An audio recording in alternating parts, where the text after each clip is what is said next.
안녕하십니까. 이번 저널 미팅 발표를 맡은 박사과정 김상규입니다. 오늘 발표드릴 논문들은요, 시멘틱 리프레젠테이션 인 딥러닝이라고 해서 이제 여러 다른 연구들, 모달리티 연구들에서 의미론적 리프레젠테이션 러닝을 어떻게 진행했는지에 대해서 가져와 봤습니다. 첫 번째 논문은 이제 아카이브 2026에 게재된 논문이고, Semantic Aware Prefix Learning for Token Efficient Image Generation 이라는 제목으로 올라와 있습니다. 서론부터 말씀드릴 건데요. 최근 이미지 생성이 이제 디퓨전, 오토그레시브, 마스크드 제너레이션 등으로 이제 많이 발전했지만 이들의 공통 출발점은 결국 이미지를 이제 컴팩트한 레이턴트 리프레젠테이션으로 바꾸는 토크나이저, 인코딩이라는 점을 강조하고요. 생성기 자체만 중요한 게 아니고 어떤 레이턴스 스페이스를 만들었는가, 이게 이제 성능 상황과 효율성에 큰 영향을 준다고 저자들이 얘기하고 있습니다. 기존 이제 비주얼 토크나이저들이 이제 대부분 재구성 중심의 오브젝트로 학습된다는 점이고, 그래서 이제 레이턴트 토큰 스페이스가 고수준의 이제 의미론적 컨셉과는 약하게 연결되고, 이제 다운스트림 제너레이션 모델이 쓰기에 이제 좋은 표현이 안 될 수 있다라고 얘기를 하고 있습니다. 최근에는 이제 클립 기반 얼라이먼트나 이제 시멘틱 레귤라이제이션 같은 보안도 존재했는데, 그것도 이제 대체로 시멘틱한 시그널을 있으면 좋은 보조 신호 정도로만 취급하지 재구성 과정에서 꼭 필요한 정보로 만들지는 못했다고 언급을 하고 있습니다. 그래서 이제 저자들은 문제 자체가 이제 시멘틱 얼라이먼트가 있냐 없냐를 따지는 게 아니고, 시멘틱한 정보가 토크나이저 사전 학습에서 실제로 필수적인 역할을 하게 만드는 것이 중요하다고 이제 문제점으로 좀 얘기를 하고 있습니다. 이렇게 해야 이제 글로벌 구조에서 고수준의 이 컨셉이 레이턴트에 좀 제대로 들어간다고 얘기를 하고 있습니다. 그래서 앞서 말한 것처럼 이제 시멘틱 얼라이먼트로는 부족하고, 이제 시멘틱한 정보가 리프레젠테이션 러닝에서 존재해야 된다는 주장. 그래서 본인들이 얘기하는 스맵이라는 파이프라인을 제안하는 거고요. 시멘틱한 컨디션, 그러니까 이제 의미 있는 조건이 이제 보존되는 불변 정보처럼 다뤄서 뒤에서 설명을 드리겠는데, 이제 테일 토큰 드라핑, 뒤쪽 토큰을 제거하고 의미 정보 의존성을 강제한다는 아이디어를 제안한다고 합니다. 그래서 이게 일단은 서론에 나온 그림인데요. 첫 번째 같은 경우에는 이제 의미론적 조건과 이제 레이턴트 토큰이 각각 어떤 역할을 하는지 보여주는 그림입니다.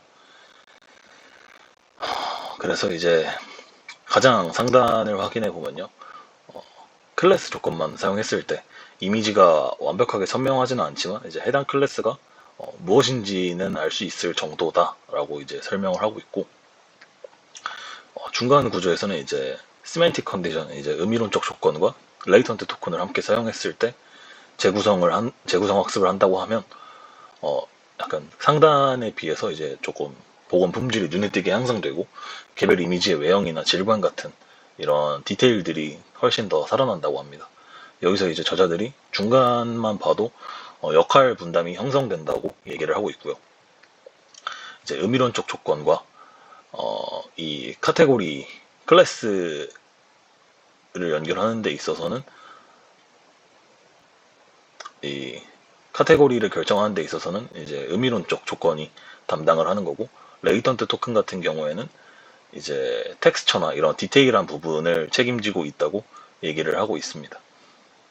마지막 이제 하단에 같은 경우에는 이 구조가 이제 단순히 이제 리컨스트럭션에만 유효한 게 아니고, 약간 그 생성하는 입장에서도, 그냥 여기는 복원을 하는 입장이었다면 여기 생성을 하는 입장에서도 둘 다 중요하다, 이런 식으로 얘기를 하고 있습니다. 그래서 이게 저자들이 지금 제안하는 전체 파이프라인인데 총 세 가지로 나누어져 있고요. 그래서 첫 번째부터 설명드리겠습니다. 이제 A 같은 경우에는 이제 스맵이라고 불리는 핵심 구조를 보여주는데, 먼저 이제 입력 이미지가 패치로 변환이 되고요. 클래스 레이블하고 클래스 레이블로부터 얻은 이 그 조건 임베딩과 함께 이제 인코더로 들어가게 되는 구조입니다. 이때 이제 조건 임베딩이 시각 패치 토큰으로 변경되고 그 레이턴트 쿼리 사이에 이제 삽입되어서 이 자체가 의미 정보 이제 스멘틱 인포메이션이 이제 레이턴트 형성 과정에서 직접적으로 참여를 한다라고 봐주시면 될 것 같습니다. 그래서 이제 인코더를 통과한 1D 레이턴트 토큰 1차원 토큰 시퀀스가 생성되고 학습 중에는 전체 시퀀스를 모두 사용하는 이제 앞부분만 남기고 이제 뒤쪽에 테일 토큰을 제거하는 이 방법을 적용했다고 합니다. 따라서 이제 이 시멘틱 인베딩과 앞부분에 이제 토큰이 더 많은 그 리컨스트럭션을 책임지게 되고 시멘틱 인포메이션이 이제 단순한 보조 신호가 아니라 이제 실제 복원에 필수적인 정보가 되도록 강제한다고 합니다. 그래서 이후에 디코더에서 마스크 토큰하고 이제 시멘틱 인베딩 그리고 남겨진 레이턴트 프리픽스를 함께 사용해서 이미지를 복원하는 구조라고 봐주시면 될 것 같습니다. 그래서 이 구조의 핵심이 시멘틱 인베딩을 인코더와 디코더 양쪽에 주입을 하고 테일 토큰 이제 뒤쪽에 토큰을 드랍하는 걸 통해서 그 시멘틱 프리픽스가 이제 글로벌 전역 구조를 담당하도록 학습시키는 데 있다고 합니다.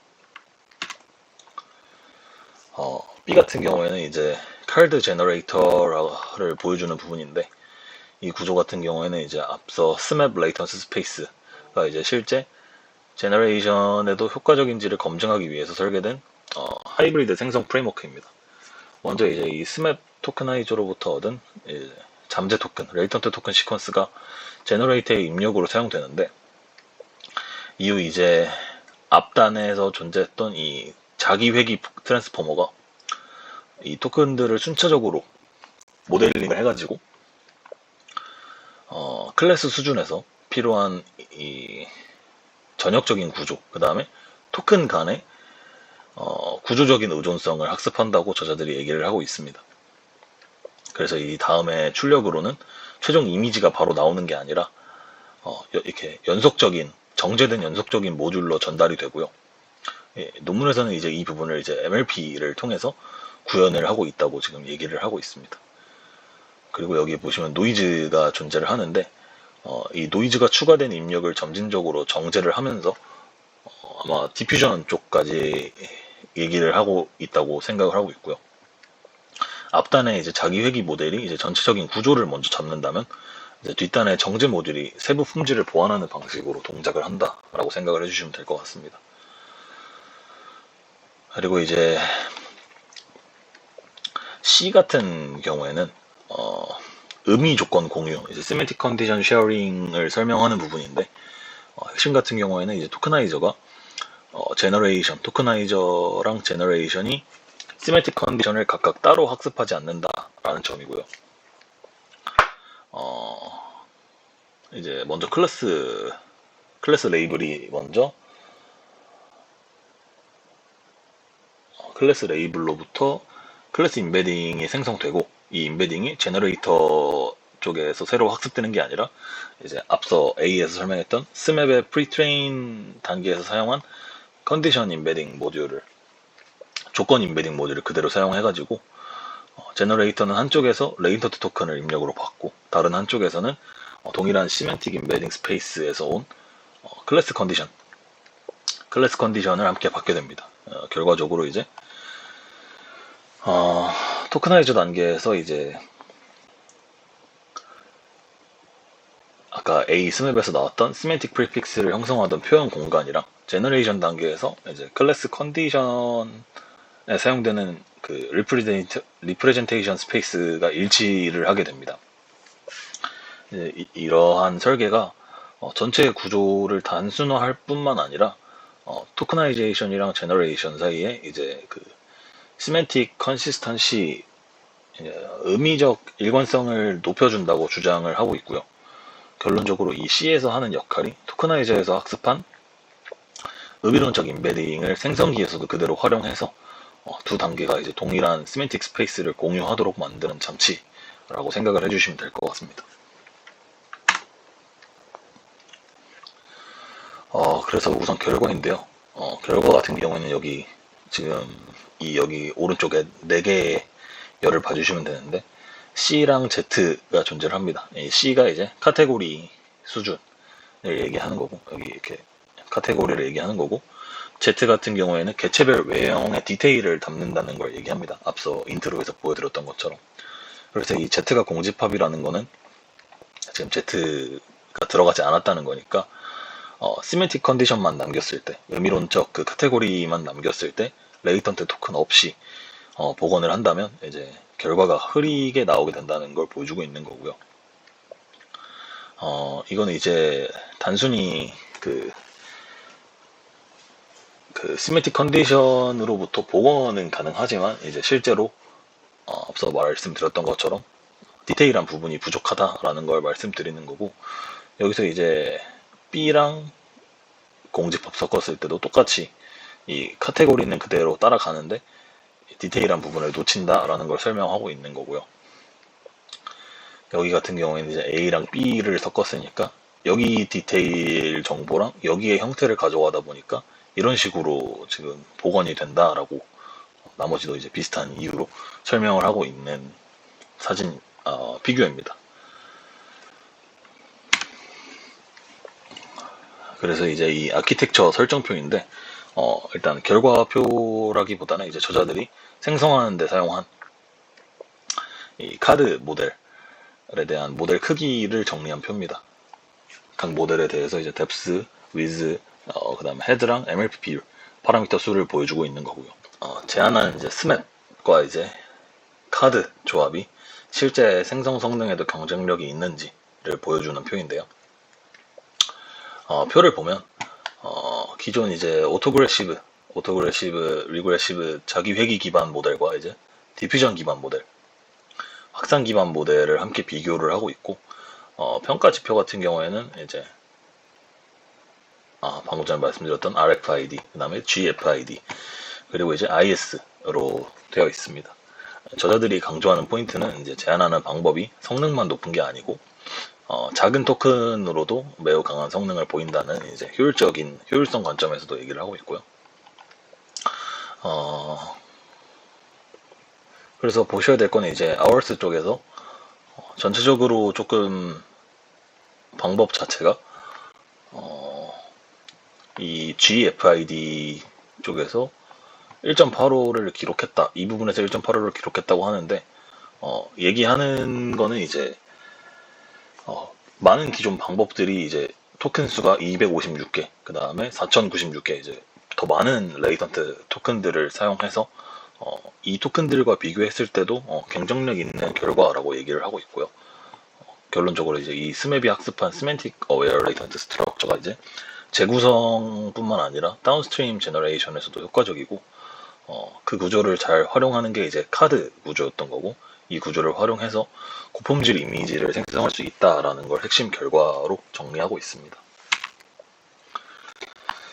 그래서 첫 번째 논문의 핵심 기여 같은 경우에는 이제 기존 비주얼 토크나이저들이 이제 리컨스트럭션 중심 학습에 머물러서 잠재 공간의 고수준 의미 정보를 충분히 반영하지 못했다.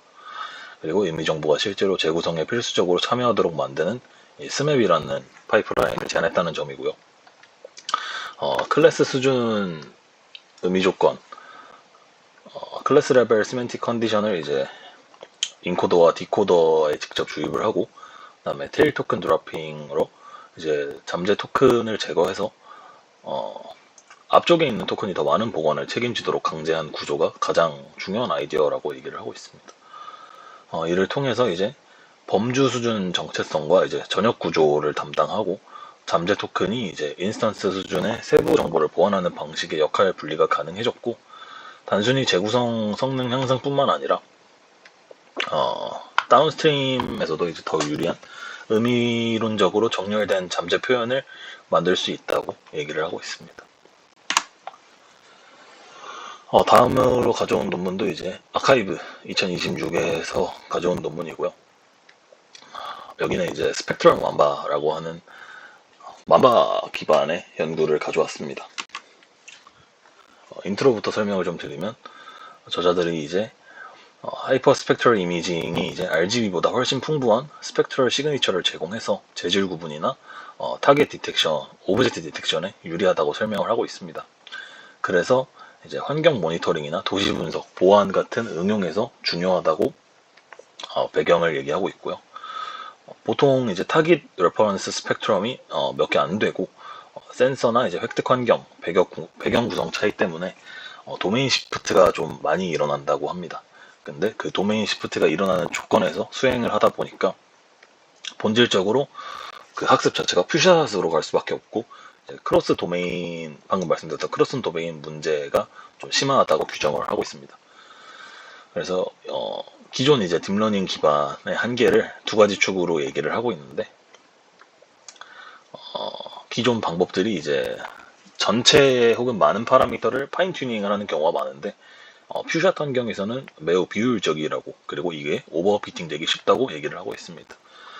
두 번째는 이제 스펙트럴 모델링에 대한 문제인데 기존 방법들이 이제 하이퍼 스펙트럴 밴드를 그냥 스택 채널처럼 해서 이제 다루거나 아니면 이제 어텐션이나 트랜스포머를 활용해서 암묵적으로 처리하는 방법이 많아서 이러한 주파수 그 다음에 스펙트럴 도메인 구조가 명시적으로 활용되지 못한다고 지적을 하고 있습니다. 그래서 이러한 문제점들이 그 하이퍼 스펙트럴 밴드를 이제 제대로 다루지 못하니까 이 요구를 만족시키는 해법으로 스펙트럴 맘바, 스펙 맘바라는 걸 제안을 했고 전체 프레임워크를 이제 세 단계로 구분해 놨는데요. 데이터 처리 단계랑 이제 그다음에 스펙트럴 스페셜 메타러닝 단계, 그다음에 이제 타겟 데이터 추론 단계 이렇게 나눠 놨습니다. 첫 번째 단계에서는 이제 라벨이 풍부한 데이터셋과 이제 타겟 데이터셋에서 각각 서포트 셋과 이제 쿼리 셋을 구성해서 퓨샷에 맞는 학습을 입력으로 준비를 합니다. 이제 다음으로 핵심 단계는 이제 스펙트럴 스페셜 메타러닝 단계인데 고정된 백본을 유지를 한 상태에서 여기 밑에 있는 DCT 맘바 어댑터만 학습을 진행합니다. 여기서 이제 이산 코사인 변환으로 분광 신호를 주파수 영역으로 바꿔서 중요한 스펙트럴 패턴을 강조를 하고 맘바 기반의 이제 스페이스 스테이트 모델, 상태 공간 모델로 긴 구간의 의존성을 효율적으로 학습을 하게 됩니다. 그 후에 이제 특징이 두 경로로 나뉘게 되는데 베이스 스트링 같은 경우에는 일반적인 분류 특징을 학습하고 이제 타겟 스트링 같은 경우에는 사전 지식을 유도하는 3중 인코더를 이용해서 적은 데이터 샘플에서도 더 안정적인 타겟 디텍션이 가능하도록 만들게 됩니다. 마지막으로 이제 타겟 데이터셋 인퍼런스 스테이지에서는 테스트 시에 얻은 예측을 중에서 이제 조금 신뢰도가 높은 예측을 골라서 의사 라벨로 사용하게 되고요. 이를 통해서 이제 어댑터와 이제 디텍션 헤드를 조금 더 조정하는 테스트 시점 적응을 수행해서 타깃 장면에 더 잘 맞는 결과를 얻는다고 합니다. 그래서 이 그림이 백본 전체를 다시 학습하는 대신에 가벼운 어댑터만 조정하면서도 분광 정보와 공간 정보를 함께 활용해 퓨샷 타겟 디텍션 성능을 높인다는 점입니다. 다음은 이제 앞서 말씀드렸던 DCT 맘바 모듈의 이제 상세 구조를 보여주는 전체 프레임워크인데요. 이제 이산 코사인 변환 기반의 맘바 어댑터가 실제로 어떻게 동작하는지를 보여주는 그림입니다. 그래서 DCTMA는 이제 분광 신호를 DCT 그러니까 주파수 명역으로 변환을 하게 되는데 그 다음에 이제 맘바 기반 상태 공간 모델을 적용을 해서 이제 장거리 의존성을 효율적으로 포착한다고 합니다. 저자들이 이제 초분광 데이터를 로우 스펙트럴 시퀀스 그대로 보는 대신에 주파수 분해를 해주고 그 위에서 이제 스테이트 스페이스 리커런스로 이제 긴 관계를 뭔가 모델링 하려는 그러한 의도를 보여주고 있습니다. 그래서 이제 그림 왼쪽을 보면 DCT 이제 분광 차원을 따라 수행하는 DCT가 존재를 하고요. 이 단계에서는 이제 스펙트럴 시퀀스를 이제 프리퀀시 도메인 리프레젠테이션으로 변경을 하게 됩니다. 그 다음에 이제 로우 프리퀀시 저주파 성분은 주로 배경에 이제 완만한 변화를 담게 되고 중간과 고주파 성분 같은 경우에는 이제 이제 찝어야 되는 타겟 식별의 중요한 이제 특징을 더 잘 담을 수 있습니다. 그래서 이제 원래 분광 곡선을 그대로 처리하는 대신에 주파수별로 의미가 다른 성분을 명확하게 나누면 이제 특징을 판별하는데 이제 더 명확하게 볼 수 있다는 논리를 얘기를 하고 있고요. 이제 DCT 이후에는 이제 각 주파수 성분이 다시 하나의 시퀀스로 정리가 되는데 이제 그 정보가 이제 뒤쪽에 이제 만바블럭으로 전달이 돼서 이 부분에서 이제 단순히 주파수로 이제 쪼개지는 것만 아니라 이제 하나의 이제 물리적인 그 프리오리로 작동을 한다는 점입니다. 그래서 이 하이퍼 스펙트럴 시그니처가 이제 밴드 연속성과 이제 글로벌한 이제 전역적인 곡선 형태가 중요하다고 하고요. 그래서 이제 이 프리커시 영역에서 보는 것이 좀 더 구조적으로 볼 수 있다고 주장을 하고 있습니다. 이제 결과 쪽인데요. 이제 결과 부분을 설명드리기 전에 이제 앞서 학습에 사용했을 때 이제 뭐 레이블이 많은 풍부한 데이터, 그다음에 퓨샷에 이용하는 뭐 데이터 이런 식으로 설명을 드렸었는데 앞에 보이는 그림이 이제 소스 데이터와 이제 그라운드 소스 데이터를 보여주는 그림입니다.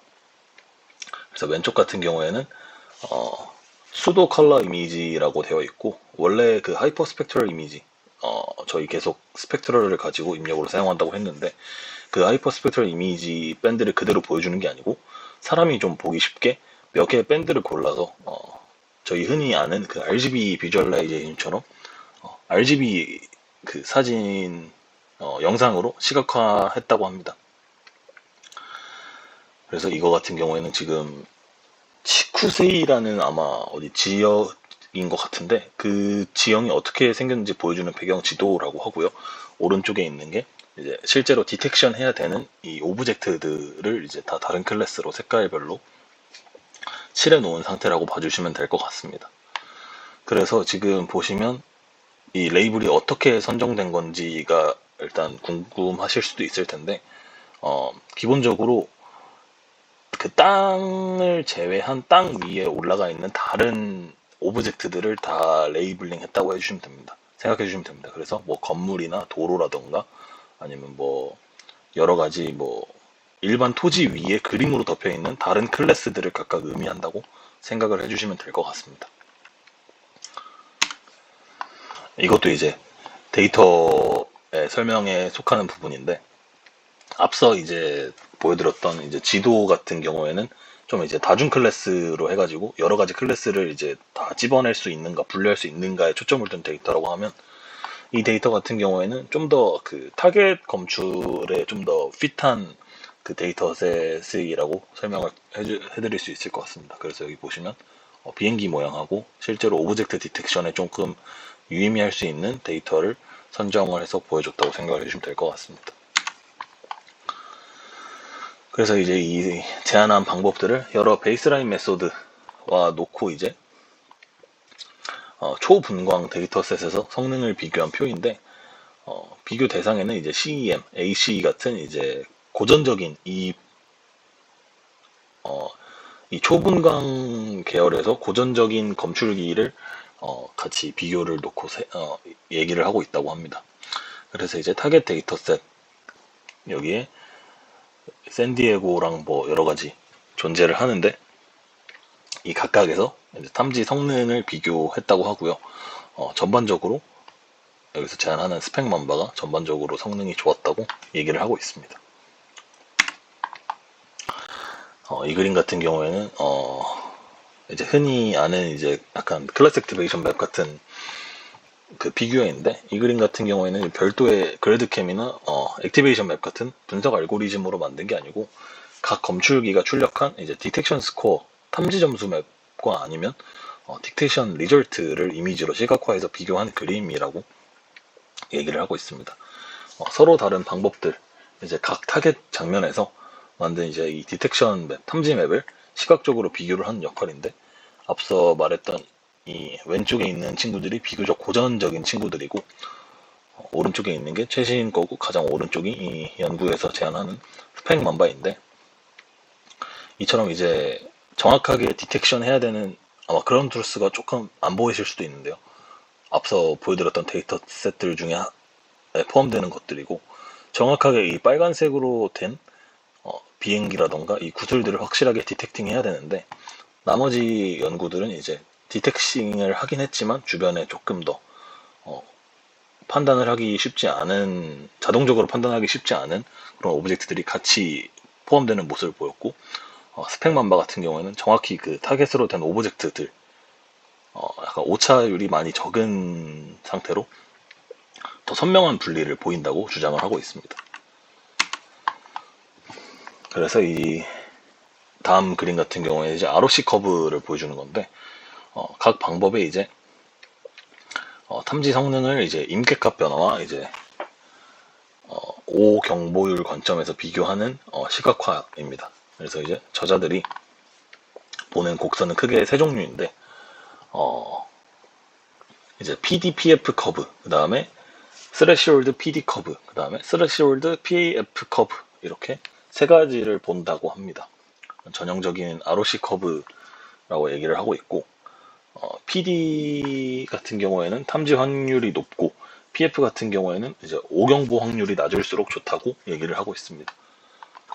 그래서 곡선이 이제 좌상단에 가까울수록 좋은 모델이라고 얘기를 하고 있고요. 하단에 보시면 앞서 나와 있던 모델들이 다 존재를 하는데, 여기 아월스가 이제 진한 빨간색입니다. 그래서 이제 논문에서 저자들이 말하는 거는 이제 스펙맘바가 이 곡선에서 더 유리하게 지금 보여줬다고 하고, 더 낮은 O 경보 수준에서 더 높은 탐지율을 보인다고 설명을 하고 있습니다. 여기서 이제 스레시홀드라는, 아까 스레시홀드 PD 이런 식으로 나왔었는데, 스레시홀드가 이제 탐지 여부를 결정하는 기준값이라고 얘기를 하고 있습니다.